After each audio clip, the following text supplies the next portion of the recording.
Good morning, everyone. We're going to get started. I know a lot of people are still trickling in. How is the parking out there? Is it lousy, bad? Okay. Kind of think if the sophomores don't have their license yet, it'd be okay, but it does get busy. Well, hi, everyone. I'm Cindy Rivera. I'm the department chair for the school counseling department. You've seen me a lot over the years. I want to start by introducing everybody. We have Erica Shadler, Lindsay Ryle, Lori Keene, Ann Vernon, Rose Marash, Julie Rossini, and Sarah Drexel. We're a cast of women now, so it just is what it is. But we are very glad to see you again after last night, and we had the UK program yesterday. We seem to be doing a lot of programs this week, but we're really happy that you're joining us today. So here we are. You've gotten to senior year. You followed all the steps to get your kids ready to launch. You've been to all of our meetings. You've maybe paid for test prep and tutors. You've traveled the globe looking for that perfect college for your student. You're doing all that you can to make sure your kids are becoming that fully formed adult we want them to be. And they're ready to take on the world without any more help from you, right? You're ready to just pack up the rooms and ship them off. That's how it is, right, for everybody? Yeah, probably not. If only we could feel that comfortable about things. But really, we understand that it's time, but everybody, you are probably not ready. Most of your kids are somewhere between ready and not, and that's our plan and our hope for this year is to get them ready. Today we're here to talk about the next phase of this whole college admissions process and what to expect in the next few months. How to support your seniors, how to maintain your sanity through all of this during a really admittedly tough and anxious period. There have been a number of changes over the last few years. Some have been quite positive, like the de-emphasis on SAT and ACT scores and the improvement of virtual events when it's difficult to travel and see schools. Other things have remained the same. Applications need to be completed, essays need to be written, transcripts need to be sent. The hardest part will be the uncertainty that you're going to feel throughout this process. There's nothing we can do about that. It is what it is. Hopefully your kids have had the chance to research schools, visit campuses, make some decisions about what kind of school they like. In the next few months, they can continue to refine their search as admissions reps, visit the high school. The admissions reps will be visiting the high school, and either they're visiting or they'll be via Zoom, so we'll have a number of meetings for them to attend. A large number of schools are still score optional. We'll talk about what to think about in making the decision around whether to send your SATs or your child's SATs or ACTs. Last year, over 45% of our seniors did not send any scores, yet quite a few got into one of their top 3 schools. So it works out. If your child has an alternative plan for next year, perhaps considering the military, a gap year, post-grad year, a technical school, the counselors would like to speak about that with your child as well. This program today is targeting the college admissions planning process, but if they're considering alternative pathways, we do need to talk with them and make a plan with them as well for that. We know this process is filled with questions, trying moments, and as your soon-to-be adult goes through all the details of these applications and writing multiple short and long essays, submitting all the documents that need to go out.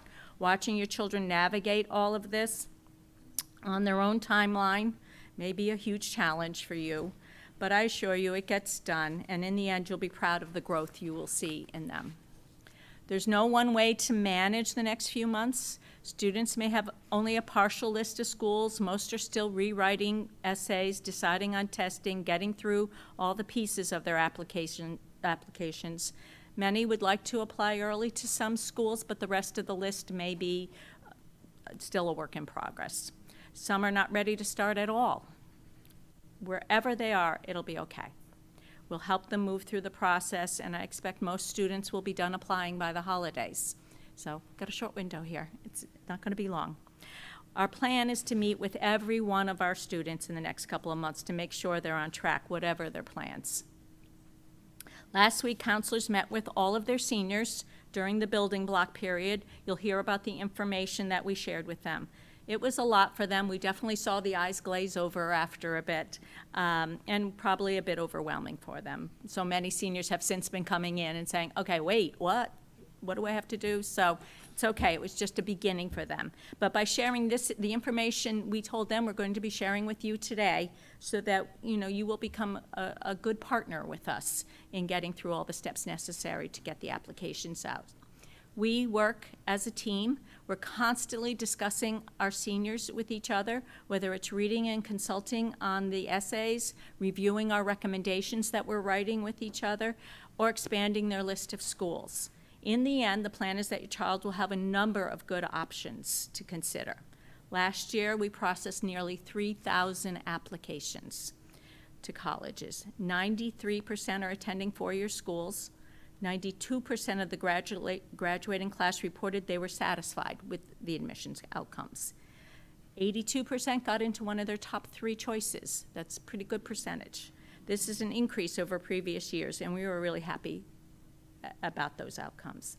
So today, you will first hear from, I do want to introduce Bill Egan. I think you know who he is by now. Sorry about that, Bill. Yeah, it's okay. You know who he is at this point. We'll hear from Erica and Lindsay, who will outline what we went over in the building block period. Lori Keene will talk about what you can do and what your role is in this whole process. We'll talk about the college visits, which is usually something Sue Carroll does, but she's out sick right now. But we'll fill you in on how the college visit things work. And then we'll have plenty of time for questions at the end. So if we don't get to your questions today, of course your counselor is available, and that's your main person to contact to talk about that. All right.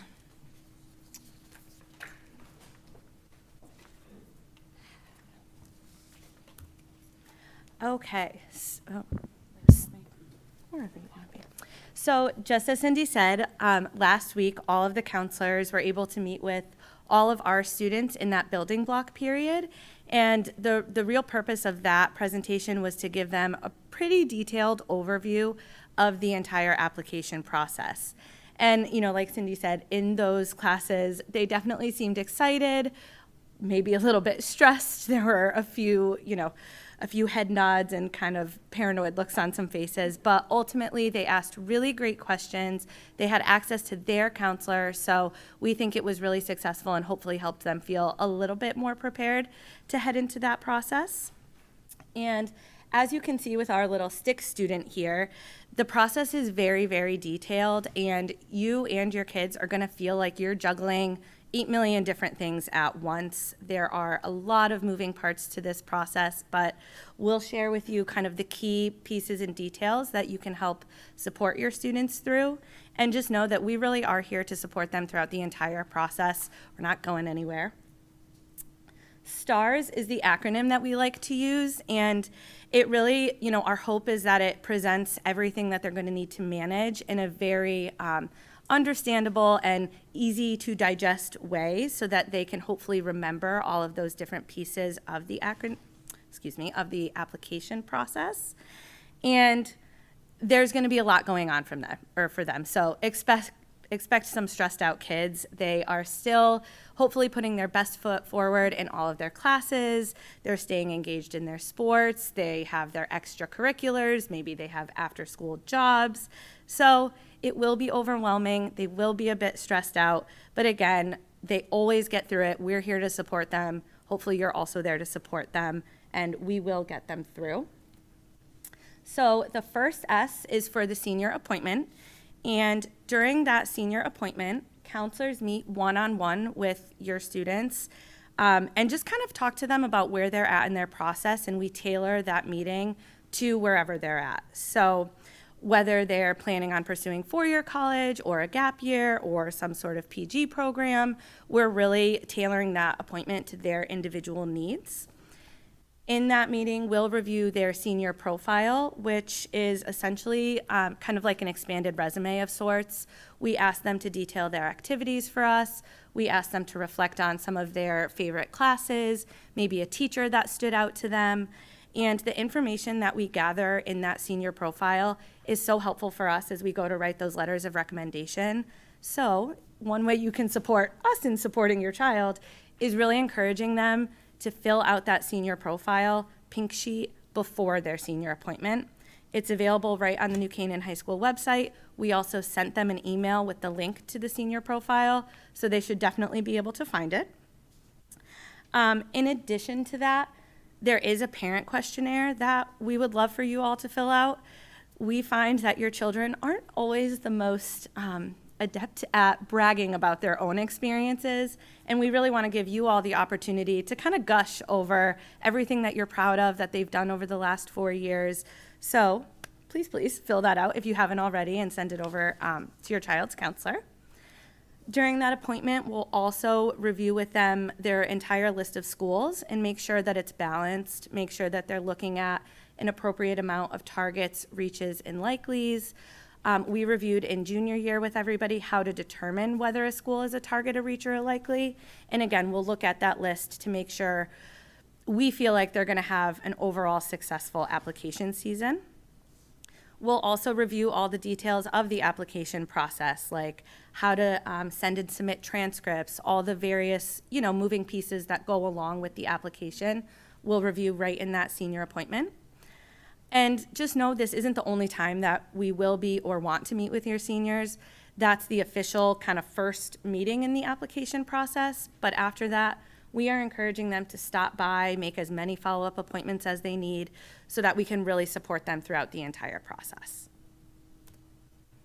The T in STARS is for transcripts. So hopefully all of you know that the transcript is the official document that comes from New Canaan High School, sent directly to your child's university or college, and it lists out their GPAs, the courses they've taken here, the semester grades that they've earned, and their credits.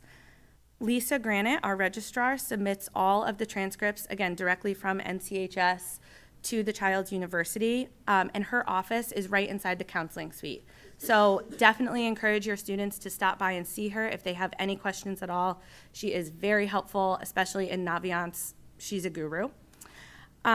We also showed your children a sample transcript request form in that building block presentation, so they know what to expect, they know how to fill out the form. It is a bit detail-oriented, so you can help them, make sure that they're kind of checking all the boxes that they need to, indicating the correct deadlines and things like that. We do ask, and it's really important, that students submit that transcript request form for the first time 3 to 4 weeks before their earliest deadline, and that just gives us time to get all of the pieces of that package together. It's important to note, though, that you don't have to request the transcripts for all of your universities at once. I find oftentimes my students will submit one transcript request form for their early action schools, then hold off and submit another transcript request form for their regular decision schools.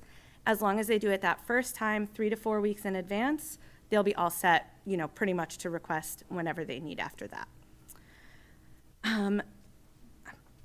The only other thing in terms of grades. So they fill out this form, Yep. you send it to them, or do you send it to the school? We send transcripts directly to the school. Students, in order for a transcript to be official, it needs to come directly from us to the university. So they're just requesting the transcripts from us, and then they don't have to worry about it after that. Yep. And then along with grades, we'll have plenty of time for questions at the end, and trust me, you're going to have more. So hang tight, and we will circle back. In terms of grades, we do not automatically send first quarter grades, and that's important to note. They can be sent at student request. They just need to ask us to send them, and you'll get detailed information as to how to request first quarter grades be sent closer to the end of the first quarter, but just know that is not part of the transcript. It's a separate process. And now I'll turn it over to Lindsay. Thank you. All right, so the A in STARS is for applications. Whether your child is completing their application via Common App or directly to a university's, if they have their own application system. These are very, very detailed a very detailed element of is the application process. So on these applications, your child will have in the writing section, they'll have a main essay. They may have several additional smaller essays or writing supplements as they're called. Those all depend on the school. We have emphasized to all of your children the importance of using their own voice, being authentic, really bringing who they are as people into those essays. We hear year after year from college admissions reps how important these are, the written section, how much how much information they get about a student from that section. There are a number of colleges that require students as well to self-report their whole high school academic record. So that is an additional element of the Common App where they go through and indicate every class they've taken since 9th grade, what their exact grade in the class was, how many credits they've earned in that class. Your children have a copy of their transcript. If it's gone missing, they can ask for a new one, but those grades should be copied exactly from the transcript onto the Common App or whatever platform is asking for their self-reported academic record. It's very important that when the universities are reviewing those, they match up exactly with the transcript. An 89 is not a 90, so just making sure that those are being completed really really diligently. I've invited a lot of my students to just, come sit with me and we'll go through and make sure it looks good. So that is one element of the application. It can be helpful once your child is done to print out the app before actually clicking submit. That way you can see how it will read, print out, make sure everything looks good, no typos, no errors.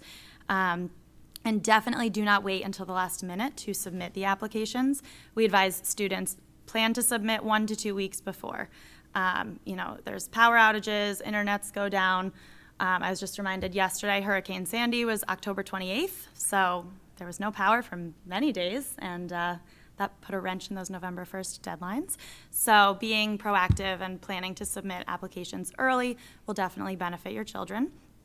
And then if they are applying early, so under an early action or early decision, or even just submitting some early rolling applications, do remind them to, and we've reminded them as well, to stay focused on those regular decision applications as well, because those deadlines will approach quickly as we get through the fall and into the winter season. So next is the R for recommendations. Most colleges require 2 teacher recommendations. We did encourage all of your seniors last year at junior appointments to think about 2 junior year teachers that they wanted to ask for these recommendation letters, and hopefully they have already asked them. If they haven't, please have them come see whomever their counselor is ASAP. So in these letters, the colleges want to hear about who is your child in the classroom. So from the teacher's perspective, they've been with they've taught that student for a year, how, their participation in the classroom, how reliable are they at turning in assignments, how motivated are they academically. So those letters really share a lot with the admissions offices, and they do appreciate those a lot. We did also show your children how to go into Naviance and request that those teachers do upload their letters. So it is a few-step process through Naviance that we'll go through again at the senior appointment as well. Each student will also receive a counselor recommendation letter. So those are really, I love writing those. And those are our opportunity to talk about your child, our experience working with your child, everything from their academics to extracurriculars, job experience, everything that they do outside of the classroom as well.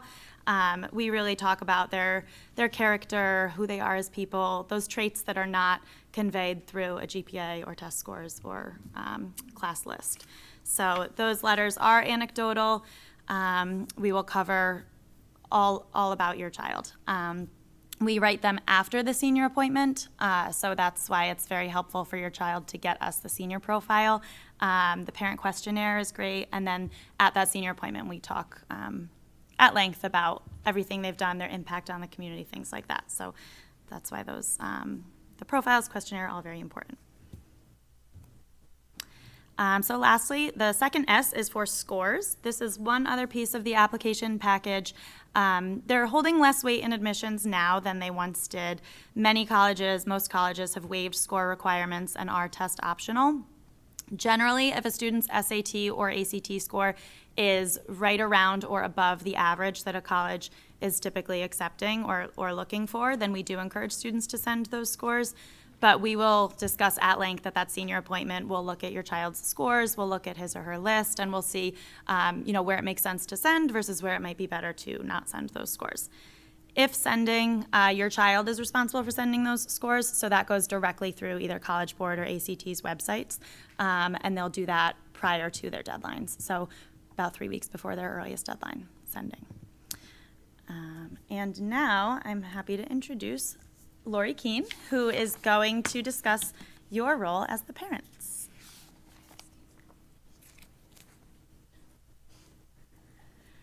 All right, good morning. So by this point, can you hear me? So by this point, you may be all be feeling a little overwhelmed and wondering how you could best support your son or daughter throughout this process while also maintaining some sort of balance. So please take a deep breath. I assure you that everything that needs to get done will get done. And there are many moving parts in the lives of a high school senior, and being organized is very important. There's a fine line between helping and helicoptering, and we certainly want the seniors to be owning this process and to be in the driver's seat. You could certainly be in the passenger seat, helping them through the way, just as you help them learn how to drive. Many students will be organized and ready to embrace the whole process on their own, and many kids may need help setting up systems. Every kid is different. I see this with my own twin nieces and nephews. They're seniors. Hannah is on the ball. She worked all summer on her applications and essays, and she's in really good shape. And I don't even think my nephew, Justin, started his application. But my sister and I know that in the end, they will both be happy and have a place to call home next fall that will make their hearts and minds smile. So for the student that needs help, or even for the organized student that may need assistance as well because they have a lot on their plate, a lot of outside commitments, extracurriculars, club, theater, etc., work, that take up a lot of time, right? Teens don't have a lot of free time. So they may need help with administrative tasks, such as sending in test scores, booking college visits, setting up a dedicated space in your home for all the college materials. You could also help them set up a spreadsheet, a timetable week by week, just to get the applications completed. And just like Lindsay said, we want these applications in a few days, or a week or so before the deadline, as we are in hurricane and storm season. And also, as a parent, it's important that you all take a look at financial aid deadlines and what forms they require on top of the FAFSA. And the FAFSA is the free application for federal student aid. Now, what you should not be doing is filling out the applications or transcript requests or helping them too much with their essays. I know Lindsay gave a little essay pointers. The essay is a personal statement that gives admissions a chance to hear the student's voice and to learn something that's not already on their application. The authentic work of an applicant turns out to be much more interesting, and admissions can usually tell if there are too many hands working on that essay. Another personal example is when my oldest niece, who's a sophomore in college, I was helping her with her college essay, just like we're here to help all your seniors. One night I showed her essay to my husband. He started doing all these suggestions and whatnot and got out the pen. I just looked at him and said, "It's done, I love it," and she's a 17-year-old. Not a work of a 40-some-odd-year-old, and her essay was wonderful. So some other piece of advice, make sure your son and daughter's list is realistic and includes a well-balanced list, including reaches, targets, and likelies. And the best way to know where that college stands in those categories is from Naviance using the scattergrams.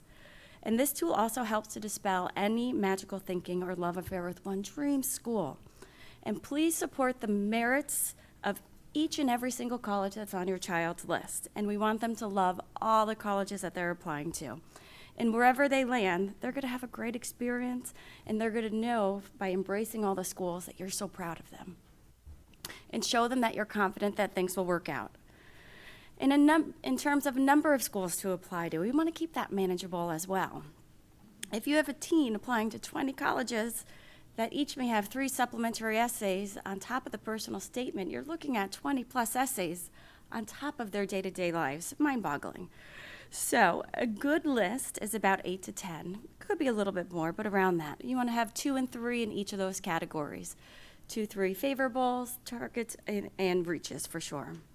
And of course, I hope you all had the discussion already about distance, how far are you allowing them to fly, the cost. And if you didn't have that, now is perfectly acceptable to start that conversation. In terms of finances, our financial aid night will be this October. It's going to be helpful for everyone, and it's a Zoom session on Thursday, October 5th at 7 p.m. About a week before that program, you'll be getting an email blast with a Zoom link. And finally, please avoid having college talk as an unending daily conversation in your home. That'll be a lot of eye rolls, a lot of turning aways, etc. We recommend that you all designate 1 or 2 times a week to discuss the next steps, offer words of support, encouragement, and trust that your child is getting things done.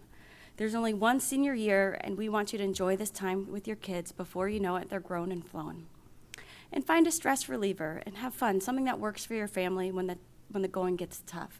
A trip to Zoombox, a walk, go out for ice cream. Just really try to, also find some joy during this tricky time. And if you find your seniors having trouble completing any parts of the application, please remember we are here for them. Your school counselors, we all work as a team, along with Sue Carroll, our College and Career Center, Mrs. Pocher, and our other assistants that help set up appointments for us with your son and daughters. And as a solid team, we work together to aim for the best possible outcome for your student. And we assure you that things will work out, and next year, this time, they will be at the school that makes their hearts and mind happy. And now, Cindy's back up.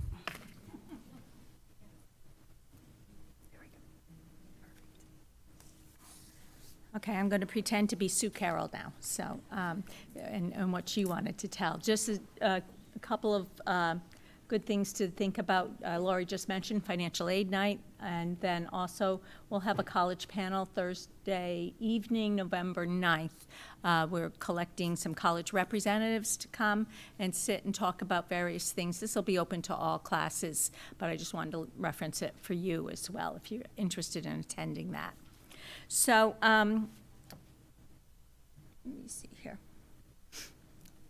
So Sue manages so much of this process with us, and we're so glad to have her. She's managing the college reps that are coming now. Your kids are hearing from them. If the colleges are listed in Naviance, they should be getting invitations to various visits from the colleges. She loves to do this about the colleges that are coming. You can see. So this list appears just outside the guidance office. It is on our website. It is, oh boy, this is long. My goodness. And it's on the website. It's available to the kids, again, so they can always see it. So that is something. Definitely use our website in finding all of this. Also follow us on Twitter, and X, and Facebook. She is always posting really great articles and great trends that are happening in college admissions to keep you up to date on things. And she also is available for mock interviews if your student is being invited to interview and they want some practice ahead of time. She will sit with them and have them run them through their paces, and she does. She's tough, and make them think about, what do I have to know and say before I sit down with for a college interview. So when one is coming up, it's more relevant to a student. There's no reason to do it if they have nothing to think about, so just make sure you're doing that. The college visits, she's still getting more and more in. We have some of the usual favorites: Bucknell, Indiana, Boston College, and then we add other colleges that are similar, that are not generally the ones everyone applies to. We're trying to have kids broaden their search a little bit. So we've added Grinnell from Iowa, Lawrence from Wisconsin, Lewis and Clark from Oregon. So yes? Woo! So they're great overlaps that our kids don't often consider, just not in the chat. out there, but it doesn't mean they're not great schools. So all the visits generally happen in the College and Career Center in our guidance suite, and the kids know this, or be in a nearby conference room. But they must sign up, and they must sign up in advance. Many of them have filled already, but if they are full, kids can still come in and talk with her about whether they can squeeze in another student or not. The seniors know this, but attendance is taken. Most of the visits are 40 minutes long, so they're a half-block period.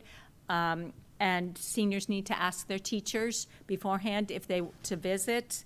And then if they cannot visit, if the teacher, there's a test that day or something like that, they can fill out prior to the visit a regret form that she'll give to the reps to say, so-and-so wanted to be here, could not because of an obligation. Those are really good things to take a look at.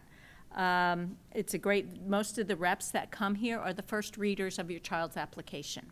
So they generally have a lot of information to share, and they may really enjoy questions from your students. So a lot of them come in well prepared with their questions and things, but just encourage them to dress appropriately on those days. Don't wear a Georgetown sweatshirt to a Duke meeting, it's kind of not so go, or UNC and Duke, oh my gosh, please don't do that. So just be careful about those things, and we've told the kids this, think about what, of course, homecoming week is interesting, but the reps like the costumes and stuff that the kids wear, so they're not too bad about that. I think I went through all her notes, so there you go. Now I'm here for questions and answers, so. Any questions from anybody? Sure. For the transcript request, if you are deciding between two early decision colleges, do you submit one request for both, or do you prefer to wait until it came down? You can always submit one and make, want to have it submitted, so submit it perhaps in the early action or regular decision column and come back and tell us if you've moved it to early decision at the 11th hour. That's okay to do, because we'd rather have the request and have the conversation early to know what that's about. So yes, you can hold off making that last decision. Yeah. We're applying to colleges in overseas, the applications open in August, so I'm just wondering what kind of situation we're going to have with last minute requests for transcripts and things like that over the summer. Oh, next summer they're requesting. Yeah, 2024. Oh, okay, I was going to say summer's over. Yeah. Well, we still have Lisa Granite, who's our registrar, works all through the summer, so she'll be able to handle those requests. Hopefully we'll get all our materials over on the earlier side before we leave, but that's fine. Can parents have a copy of the transcript to submit, or it has to come from the school? It has to come from the school. All materials come from the school, so, yeah. We're sort of on transcripts. If our child has a transcript from another school, for example, took up a course at UConn, in our instance for someone, would we request UConn to send to Buchanan High or direct? We'd rather have those come here to us, and we'll attach them with their transcript here. And this goes the same for anyone who transferred from another school. If your child wasn't here for 4 years, we put the transcript that was originally sent to us in with Naviance, so it goes to the school, the colleges as well. Some colleges may request a more official document in the process, but they'll reach out to you at that point. So, no? Okay. Well, through the application process, you actually don't have to request the UConn transcript if they've already had a early college experience course run through UConn, because the grade that's on our transcript, it'll say, AP/UConn stats with the grade, and that same grade is what's on the UConn transcript.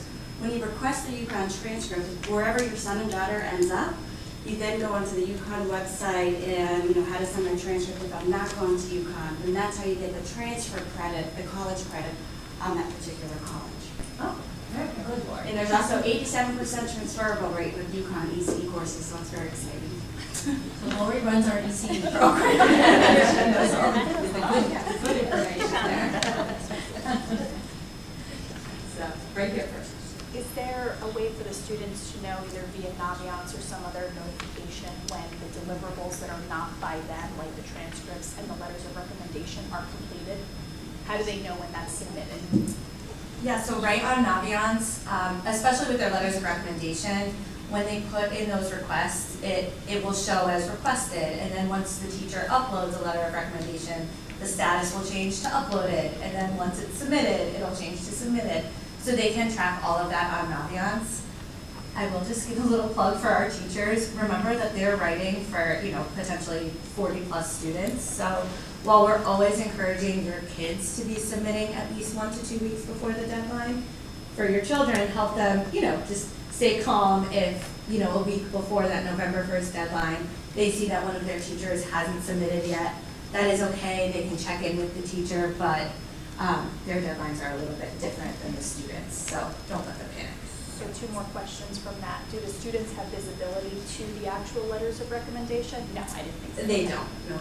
Okay. We So then- actually ask them to waive their rights to see that because colleges ask for that as well, often. I see. Okay, so then once they see submitted, that's when they would follow up with their thank you note, but they don't actually know what it says ever. Yes, we give kind of a full rundown of the whole process with letters of recommendation in that senior star presentation, but essentially, we don't have a teacher at New Canaan who would write a bad or negative, letter about a child. If they didn't feel that they had anything, really positive to say about your student, they would honestly tell them, I'm so sorry, I don't think I can write for you, why don't you ask another teacher? Yeah, I'm worried about that, just in terms of being specific, maybe in the thank you letter, so it's very Yeah, general. no, unfortunately, they can't see that. Okay, and do the teachers prioritize writing them based on the dates that students submit in their profile in terms of like early action, early decision, so on? Yeah, that's why it's so important, and we review their Naviance with them, because teachers are requested through Naviance, and those deadlines are keeping them on track. They get reminders via Naviance, so as long as your child has the deadline in Naviance indicated correctly, they will be just fine. Yep, I just want to add one more thing about students checking the status of their materials and things that have been sent. Once your child does hit submit on their application, they will get an email confirming that they've submitted. They'll say thank you for submitting your application to this university. A majority of the times they'll also have instructions for logging into that university's portal. So any follow-up emails that they get from the university are very important. There's some sneaky colleges that once you submit your application, they say, thanks for that, now log into the portal to check your status, and when you log in, there's additional application questions. So it's a small handful of schools, but it happens. So just check, make sure your children are checking their emails diligently, logging into the portals. In there too, it will show, it will confirm all of the materials that have been received by the university. We openly analyze. While we're on the topic of letters of recommendation, how do you handle a new counselor writing a letter of recommendation for a kid that's, been at the school for 3 years? Right. Does the original counselor Yeah. kind of write that? So, yes, and I'll have the girls talk about this, but yes, they both have sat with their respective counselors that were with them before over the summer and gone through all of the seniors. The previous counselors, Mr. Willett and Mr. Farina, wrote at least summaries or beginning and ending paragraphs about stories behind each student, so that what Rose and Julie are doing at this point are, when they sit with that senior profile, which is really for all of us the time we really flesh out, we know the story sort of over 4 years, but to really dive into all those wonderful activities they've done after school or done intensely in the community. A lot of times we don't know about it till the senior profile or your parent questionnaire that you give us, that we can really talk it through with those senior meetings to finalize and flesh it out. Oftentimes, when we have a new counselor, as we have a number of new counselors over the last few years, they also will utilize what teachers say about the students and go to the teachers, their favorite teachers, and say, this is what they think about you, what did you see in the classroom, to really flesh those things out. So yes, they're partially written already, some are fully written already, and they're taking it from there. Yes? Okay. Thank you.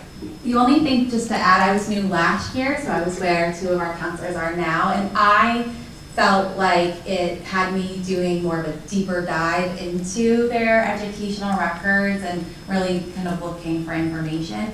And I feel that all my seniors last year who graduated did great with acceptance rates, and I didn't feel like they were at a disadvantage. So we work hard to make up for the 3 years prior. Yeah, you actually probably get more attention than the rest of us.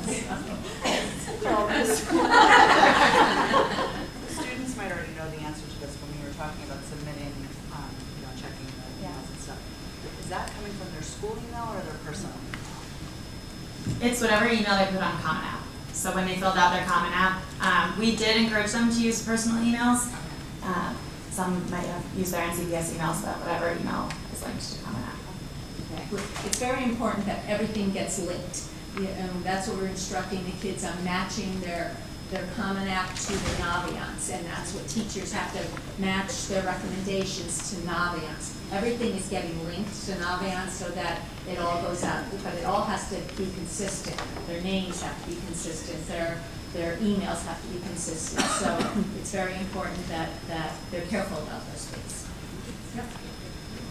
Related to potential supplemental information that's requested, let's just say the EA deadline is November 1st. Do they submit on October 31st and then they're required to have supplemental information due and they have more time? Or do they need to submit on October 15th in anticipation of supplemental information being required? Because your child is mine, I will actually have to have a heart attack if he is submitting anything on That doesn't October mean she's the 31st. mother of my child. No. We want those submitted, in advance. And it's pretty rare, I would say in my experience, that they're submitting an application and then within that school's portal, they're being hit with a ton of extra supplemental or essays. That's not, super common, but there may be an example, he might be applying to Penn State after submitting his application, then there will be a follow-up request to complete the SRAR, the self-reported academic record. It certainly isn't as time-consuming as the entire application process, but that's exactly why we're telling them, give yourself 1 or 2 full weeks before the application deadline, just so that you're, leaving time for any last-minute things that may pop up, power outages, random supplemental essays that appear out of nowhere. That's why we want that buffer period. And those supplemental essays are very important because they're not common. They're what the school has created because they're trying to find out something important about that child. So not necessarily these that we're talking about, but the supplements that are maybe 250 words or even 1 word, and they're trying to find little bits about the child that they can't just use something online to do. So that too is why they don't leave anything till the end.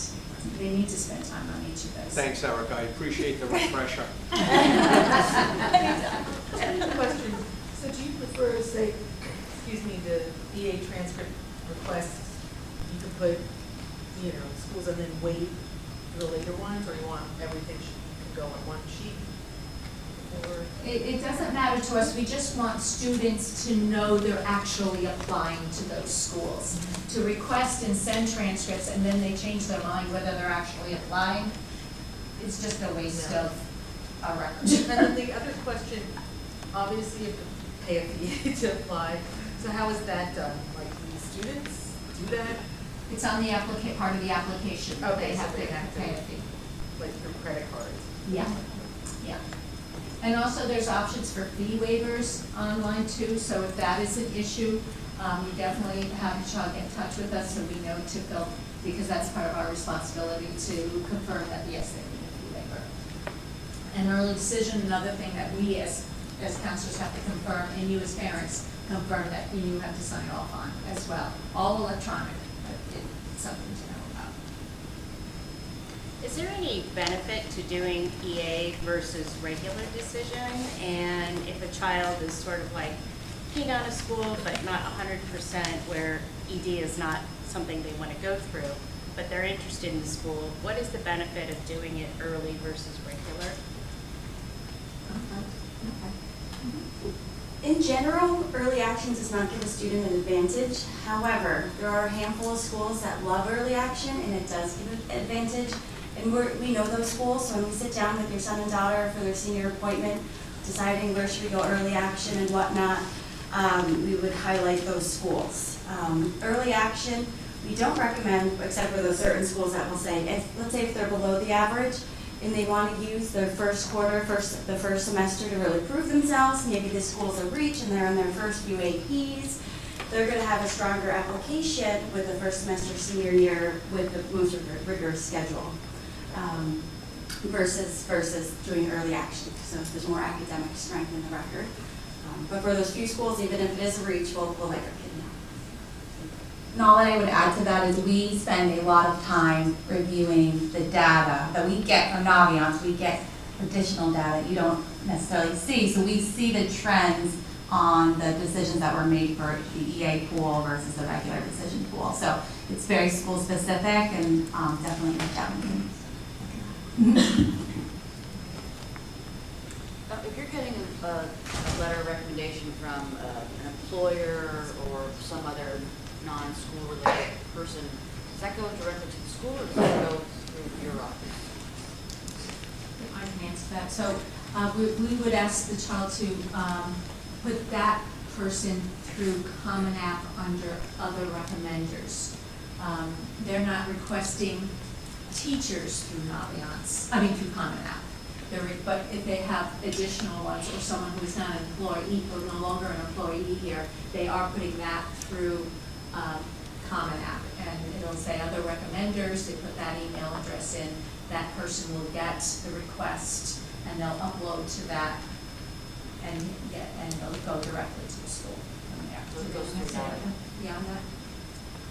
The only thing I would add to that is it's really important that your children look in Naviance to see how many letters of recommendation a school allows, requires, and ultimately wants. And we want them to be mindful, of that, because if a school only wants 3 letters of recommendation or 2 letters of recommendation, 2 of those should be academic letters, and it can sometimes, show that maybe a child can't really follow direction or isn't being very detail-oriented if they're submitting more than the school wants. So you just want to make sure that they're within those parameters. So for the 2 teachers recommendation letter, do those teachers has to be 12th grade teacher or they can be 11th grade? Well, almost all will be 11th grade. Because almost all, yes, because 12th grade teachers don't really know them just yet. They're only beginning to. So primarily 11th grade teachers. Once in a while, there are kids who've had a sophomore teacher that they felt really strongly about, so they should have that conversation with us. So I guess to the point of the number of letter recommendations, so some schools only want 1 teacher recommendation, but our kids get 2. So does the system randomly choose which letter? The student will choose. The student has the opportunity, so within Naviance, and part of why following some of the tasks on the Naviance side is helpful, is you can go to the letters of recommendation section, and the student will be able to see the letters that will be accepted at that school. So they'll see that it's 1 teacher, and then they have to decide between the 2 teachers which would go. Sometimes it's up to 3, sometimes it's 2. So they go in, they select which teachers will go where. So what I was saying in terms of random is if they just put all schools, then Naviance will select which one.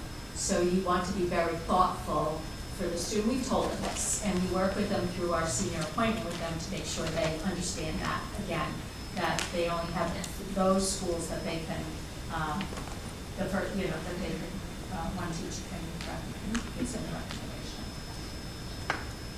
Okay. Does the counselor rec go automatically to all of them, or is that in the? That's separate from the teacher recs. So that they don't have to do anything with that? No. They have to have the senior appointment with us. Parent questionnaire, where's that? So it's a link on our parent, on the website. If you go to the, I can use a pointer somewhere. You can see senior forms right at the bottom here.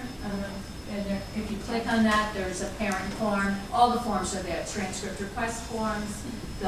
Every form that we're asking for links for is under that senior form. So the parent form is there as well.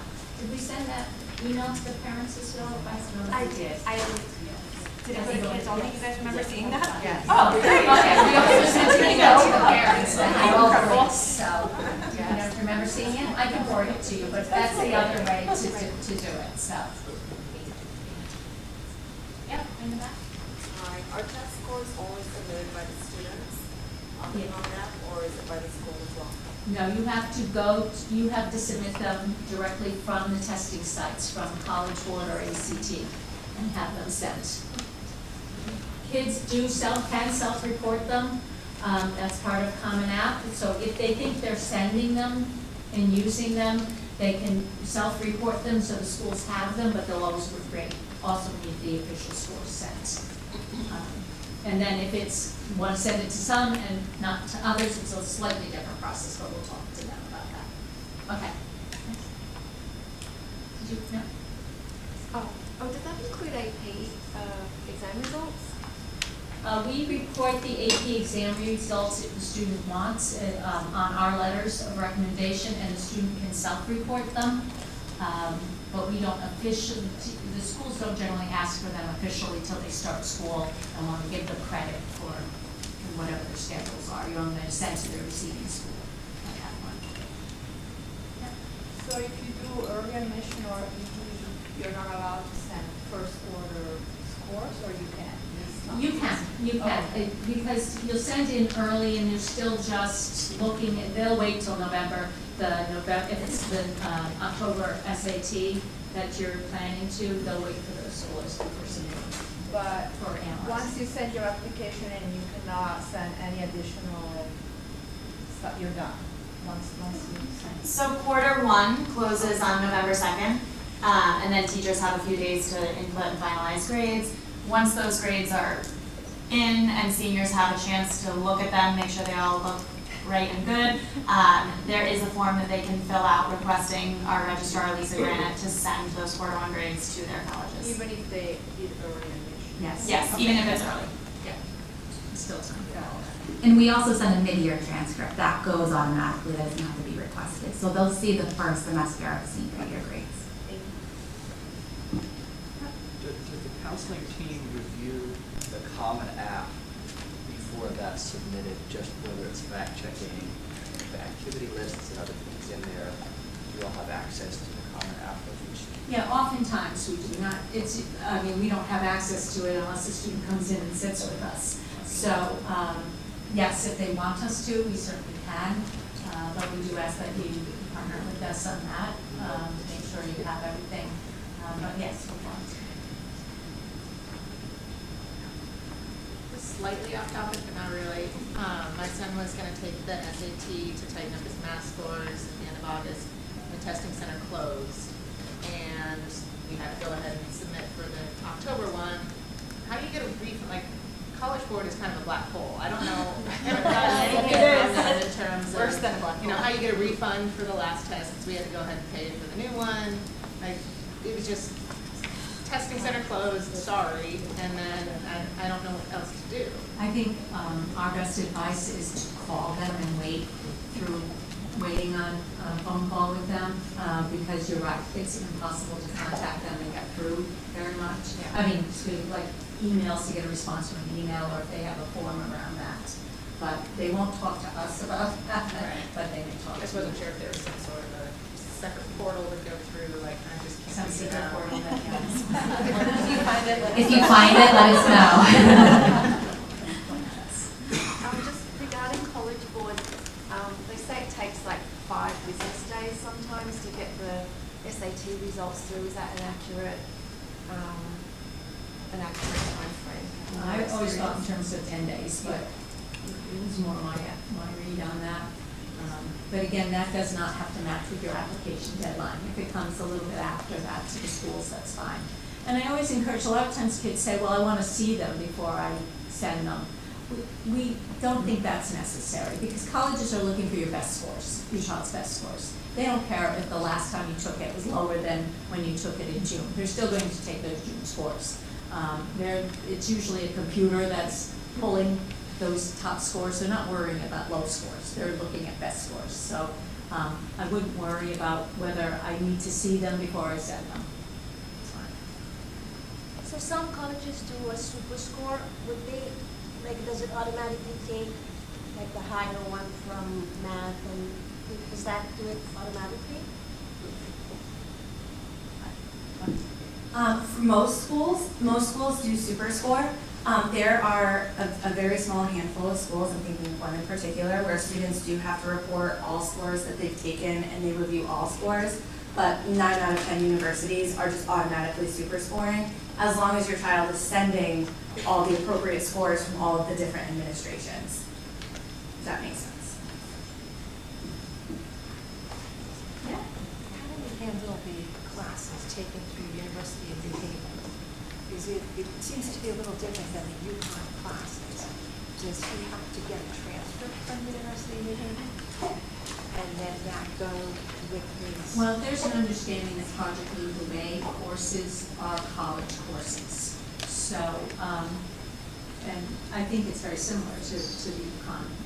Yeah, absolutely, because it says the name on the transcript, or the Buchanan High School transcript. So they see that they were in a dual enrollment course, and then once the student, where he or she ends up, then they're going to request the official transcript from University of New Haven or UConn. I think there's one other school, there's a part of NCC. and NCC. So that's after, when they want to see it officially for a transfer of credit.